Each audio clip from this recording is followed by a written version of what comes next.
Welcome to Good Life Counseling Services. Today we are looking at 14 intriguing differences that you should know about men and women. There are some differences that exist between men and women, and if we do not know them, always what is not supposed to be a quarrel or a fight or a confusion would end up becoming something big. And therefore, it is important that we understand the basic differences between men and women so that we can live at peace in our homes as people of marriage. Shall we begin?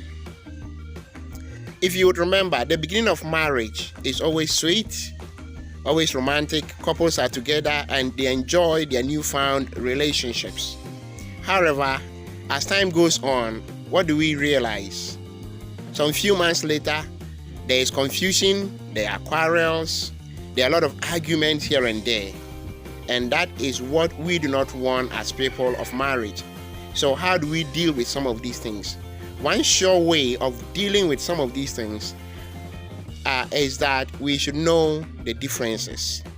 Because we do not understand ourselves, there are a lot of misconceptions which we hold, men against women and women against men. So first, let's look at the misconceptions that men have as far as dealing with women are concerned. Many men hold the view that women are childish in attitude and in behavior. They also think that women are annoying, women are impatient, and they are gossips. These are misconceptions, as I have said.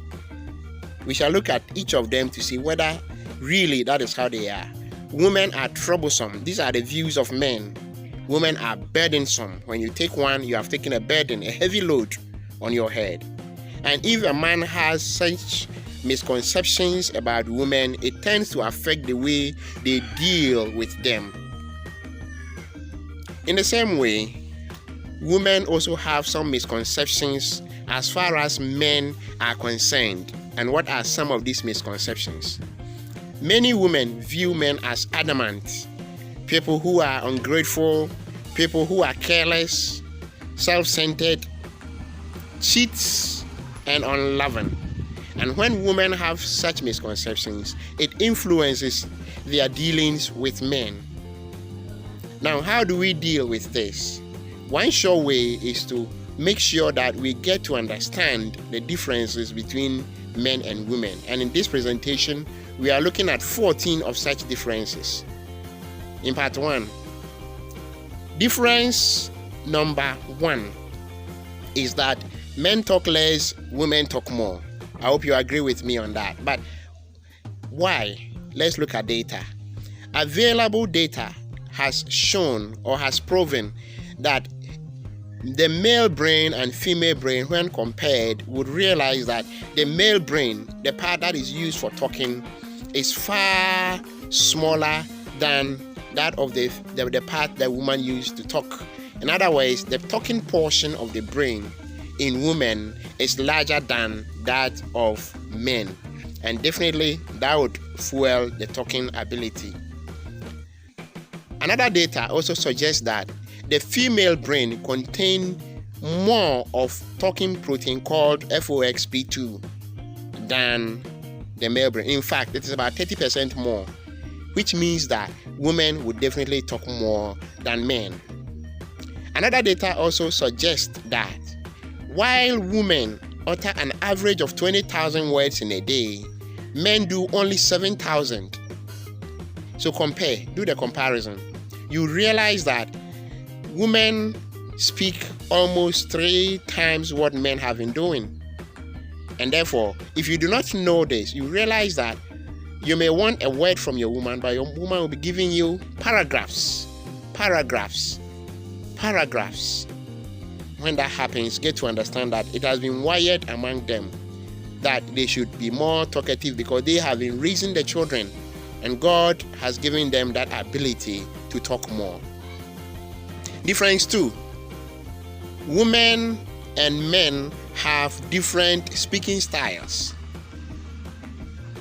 Our style of speaking is different. Now, men are brief in speech, women are more elaborate and tend to visit details in speech. For instance, how will you answer this simple question if you are a man? The simple question of how are you? A man will simply say, I'm in town, I'm doing one or two things, when I'm done, I'll be home. A woman will find this problematic, this simple, harmless answer. A woman will find it problematic because, according to the woman, you are hiding things from her. Why were you not able to state exactly where you were and what you were doing? Women, when that happens, when a woman answers briefly, I'm in town, I'm doing one or two things, I'll come back home, do not take it that he's hiding things from you. He's hiding nothing. Basically, that is our way of talking. That is how men have been wired to talk. But a woman, when a woman is asked the same question, where are you? A woman will tend to visit details. The woman will state the exact place that she is, what she's doing there, and when she will come home. For instance, a woman will say, I'm at place A, and from place A, I'm going to be at place B, and I will do A, B, C, D at place B before I continue to place C. When this happens, a man might think that the woman is talking too much. I asked you a simple question, where are you? Just answer, I'm somewhere. That's all. So this one, if you're a man, you may cut off the phone, and this will bring confusion in the homes. So if we get to understand ourselves, we realize that the fight that we have been going through will not come in the first place. Difference 3. Men and women have different styles of listening. We listen differently. Yes. Men listen silently. We are silent listeners, while women are talking listeners. Women talk as they listen, but men would typically want to keep quiet. They do not want to talk while you talk. So, how do men listen to conversation? They listen to conversation quietly. They may not respond,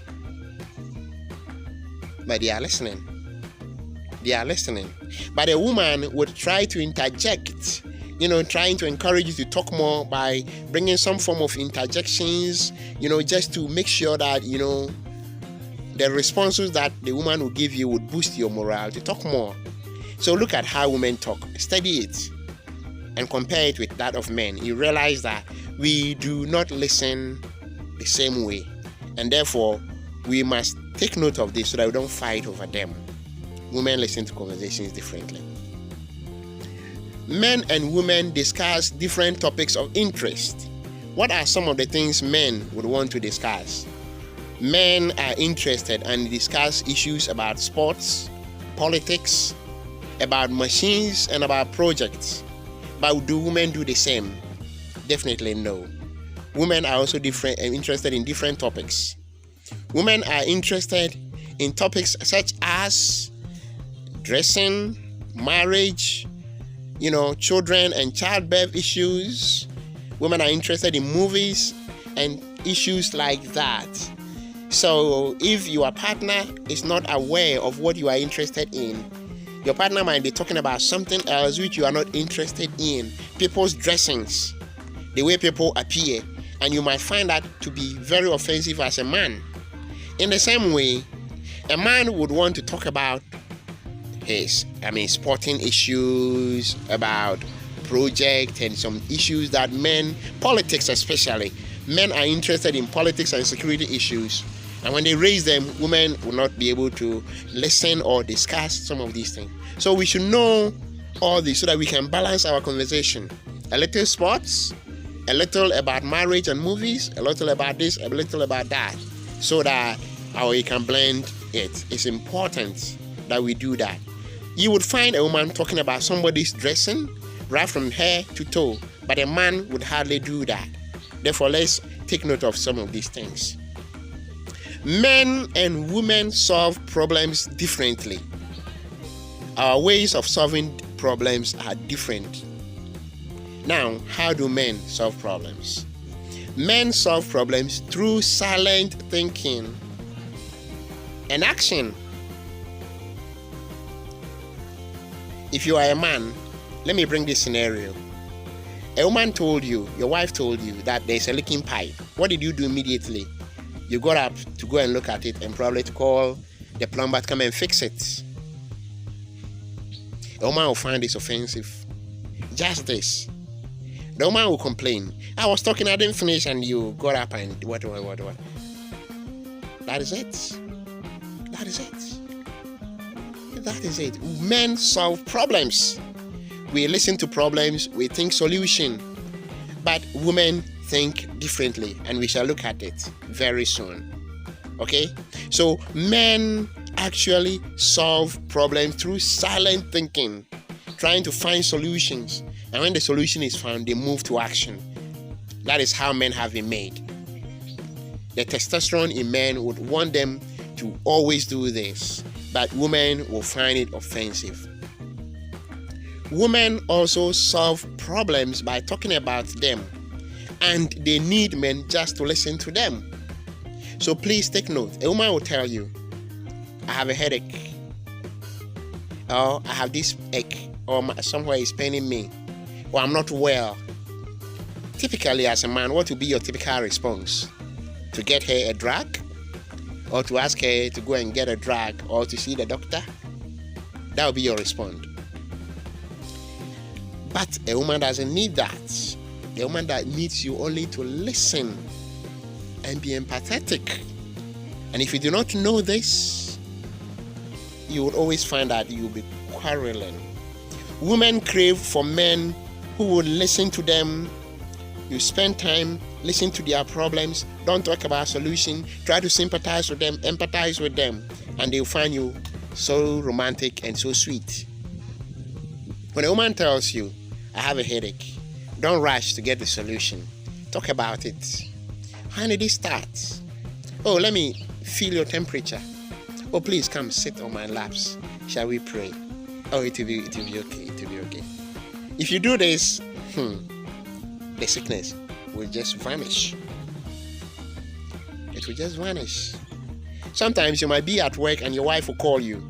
Oh, I'm hungry. I'm hungry. What will be your typical response as a man?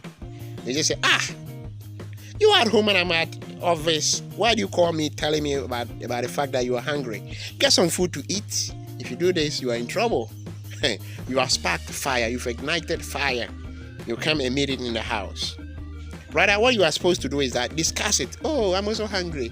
Oh, how did hunger come into this world? Oh, hunger is so something, I also feel so hungry. Oh, it's painful. That is what women want. That is what women want. So let's take note of this. It's important. Otherwise, you may not understand why there's confusion in your home. We solve problems differently. So one thing you must note as a man is that women seek empathy and comfort. One thing that you must note as a man is that women seek empathy and comfort as initial solution to their problems. A woman tells you, I have lost my phone. What will be your response as a man? Oh, you are careless. Next time put it in your bag or in your purse. If you answer this, you are in trouble.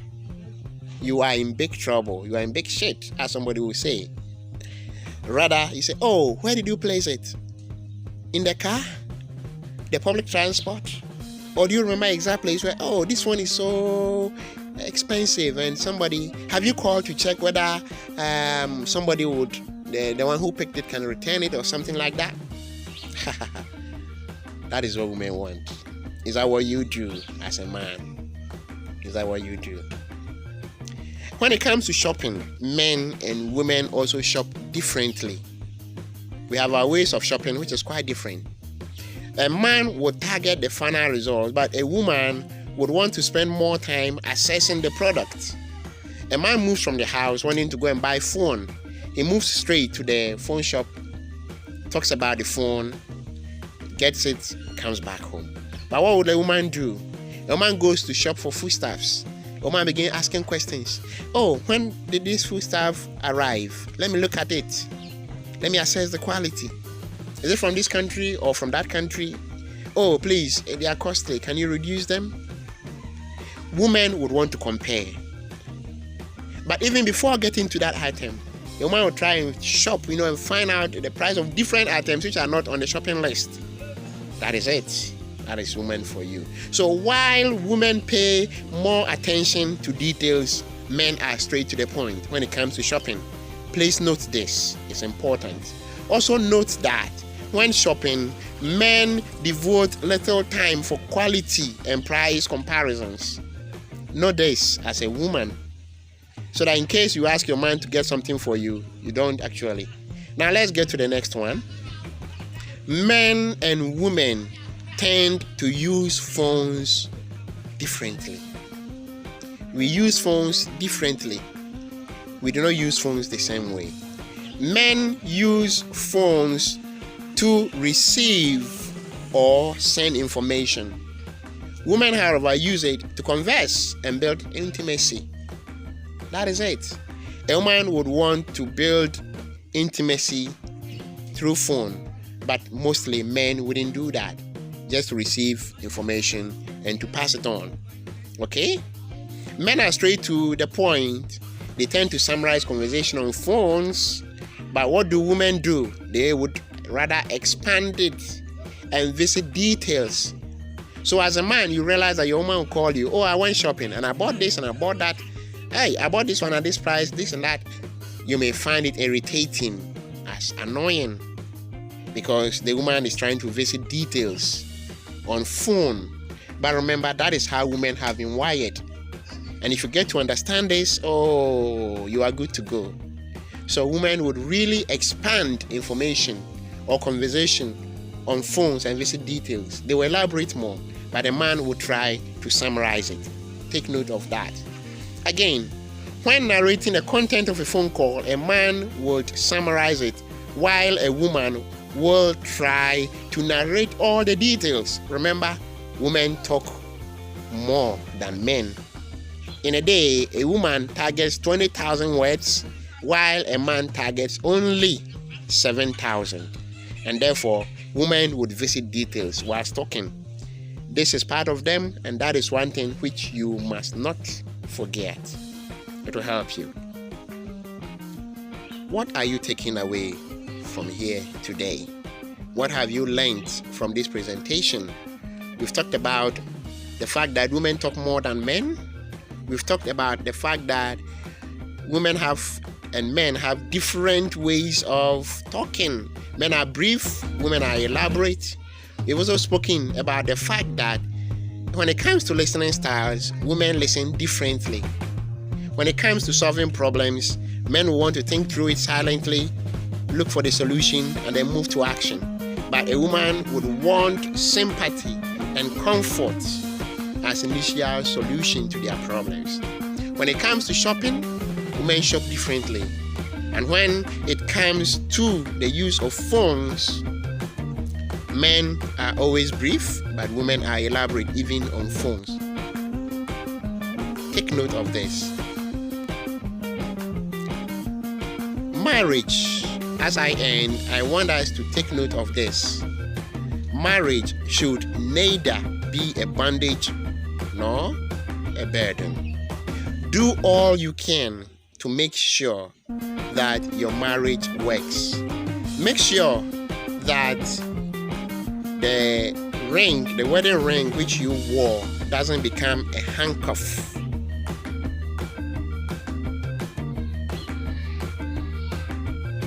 Do all you can to keep your wedding ring from becoming a handcuff of your life. Thank you very much for listening to us. Would want you to subscribe to this channel for more of such. Thank you.